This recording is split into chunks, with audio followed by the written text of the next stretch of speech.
Hello everyone, কেমন আছেন সবাই? আশা করি আপনারা সবাই অনেক ভালো আছেন।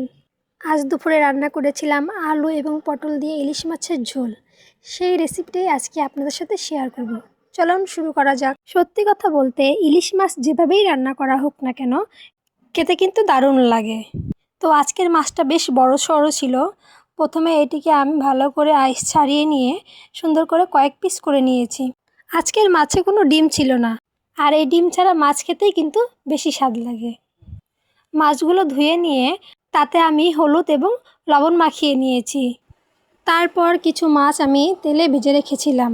আসলে আপনারা এইভাবে ভেজে রান্না করতেও পারেন, আবার সরাসরি কাঁচা মাছও রান্না করতে পারেন। ইলিশ মাছ যেভাবে রান্না করবেন সেভাবেই খেতে ভালো লাগবে। ঘরে বাচ্চারা ভাজা মাছ খেতে পছন্দ করে, তাই বাচ্চাদের জন্য মাছ ভেজে আমি আলাদা করে রেখে দিয়েছিলাম। তারপর মাছগুলো তুলে আমি সেই তেলেই আলু এবং পটল দিয়ে দিয়েছি। আলু এবং পটল সুন্দর করে ভেজে নেব। আলু এবং পটলের রং চেঞ্জ হয়ে গেলে আমি নেড়েচেড়ে তুলে নেব। যে কোনো মাছের সাথে এভাবে সবজি ভেজে তারপর রান্না করলে মাছের স্বাদ ভালো হয়। দেখুন বন্ধুরা, আমি সবজিগুলো তুলে নিয়েছি।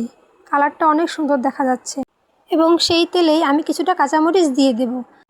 মাছে দেবার জন্য যে মশলা প্রস্তুত করেছিলাম তাতে ছিল পেঁয়াজ বাটা, জিরা বাটা, ধনিয়া বাটা এবং কিছু শুকনো মরিচের গুঁড়া।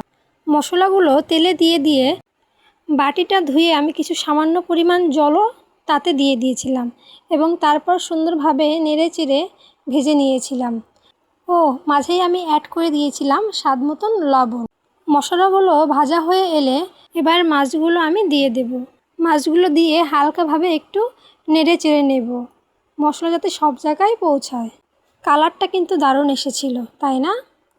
তারপরে সেই মাছে দিয়ে দেব আমি ভেজে রাখা আলু এবং পটলগুলো।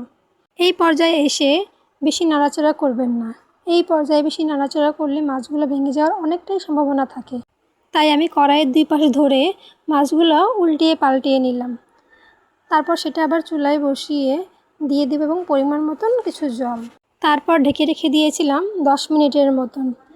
10 মিনিট পর ঢাকনা তুলতে দেখি আমার রান্না সম্পূর্ণ কমপ্লিট হয়ে গিয়েছে। খেতেও বেশ মজা হয়েছিল।